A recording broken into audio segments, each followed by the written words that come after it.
Hey everyone, it's Rajiv and welcome back to my channel. In this video, I'm going to be giving my book review of the sequel to one of my favorite books that I read recently, which is Dead Voices by Katherine Arden. And this is the sequel to Small Spaces by the same author, which released last year at this time. Before I get to the book, I would like to say that I post book-related videos regularly in my channel. So if you enjoy watching this video, then please do like and subscribe. So the story reunites the three main characters from the first book, who are Ollie, Coco, and Brian, and they have become best friends now. And it's winter break, and they, along with their families, are going to the ski lodge called Mount Hemlock to spend some quality time together. But as soon as they reach the resort, there is this huge snowstorm and they are all snowed in, and even the power goes out. The three friends try to make the best of the situation that they are in, but it is very difficult because Coco starts seeing this ghost who is trying to warn her about something,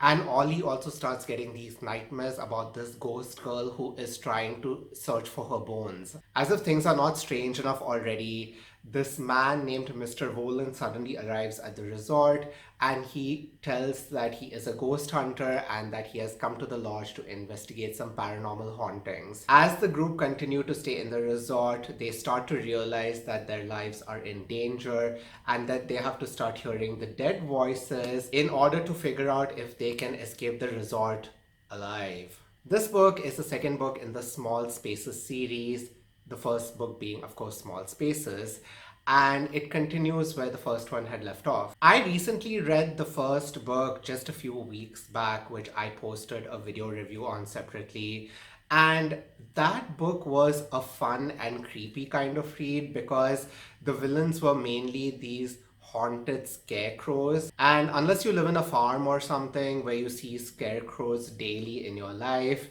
for me, that's not the case, so I was not really terrified about the villains in the book. But this book really terrified me in a few places because everything takes place indoors, and at times I started to get claustrophobic after reading some of the scenes because I actually felt that there could be a presence in my house as well. While I loved reading the first book because I thought it was fun and creepy in a very light-hearted manner, I thought Dead Voices was so much better. This book is so much more creepier than the first book because where do I begin? It has haunted ski lodge.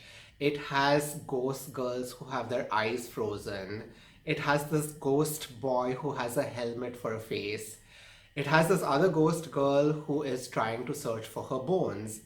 And it has this creepy old ghost lady who thinks that the resort is some kind of an orphanage school and she wants to get all the ghosts as her students or something. As if the characters are not scary enough, the author also manages to add so many scary situations for the characters where they have to run around in corridors and they come across these dead animal statues which suddenly change positions every time. And oh, there is also a seance with this Ouija board that where they have to contact the ghosts. Like I said, there's just so many things happening in this book. You really have to read it to experience the whole thing. So there's this one particular scene in the book which really scared me for some reason, even though it doesn't sound very scary. And that scene is when the three main characters are walking in this corridor and they realize that the corridor just keeps stretching and stretching and stretching, and that they're just walking in circles and they suddenly feel other presence around them. I don't know why, for some reason the scene really impacted me because I imagined myself in that situation. And you know how after you finish reading a book or watching a movie, you hear the sudden noise in your house and you wonder if there is another presence in the house or not? That is how I felt after reading the book, but particularly this scene was somehow still playing in my mind. But at the same time, there is so much happening. And again, the author has written the book in such a way that Children will also enjoy it, like readers of any age will enjoy this book. And I feel that even adults could get terrified with a few of the scenes because they are really very creepy. Katherine Arden has really upped her game with this second novel because there are just so many thrills and chills that make it such a wonderful read. Another thing which I thought was so cool was how in this book the author managed to shift focus on the other characters. The first book, Small Spaces, mainly concentrated on Ollie and how she copes up with the loss of a loved one and how she tries to befriend other people. But in Dead Voices, the author has put more focus on Coco as the main character, and she talks about Coco's insecurities and her problems. And at times, yes, it shifted focus between Ollie and Coco, but Coco was my favorite character even in the first book, so I loved that she was the main character in this book and that it was primarily focused on her. I'm assuming that Brian will be the center of focus for the third installment in the series. Oh, and speaking of Brian, I liked Brian so much better in the second book compared to the first book because I felt like he was more dynamic in this book and there were more levels to him.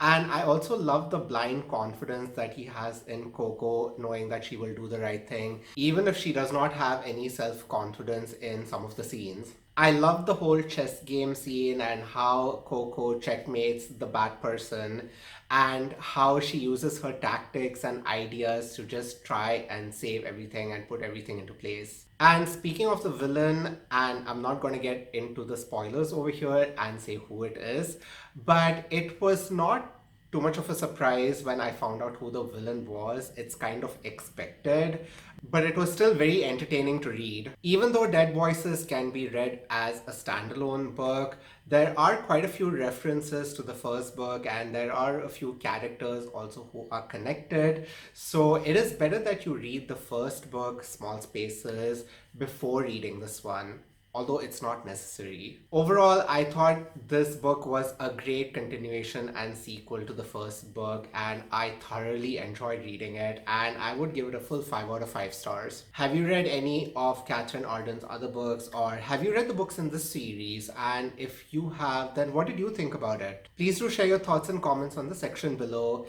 And again, if you enjoyed watching this video, then please do like and subscribe. Until next time, take care and bye.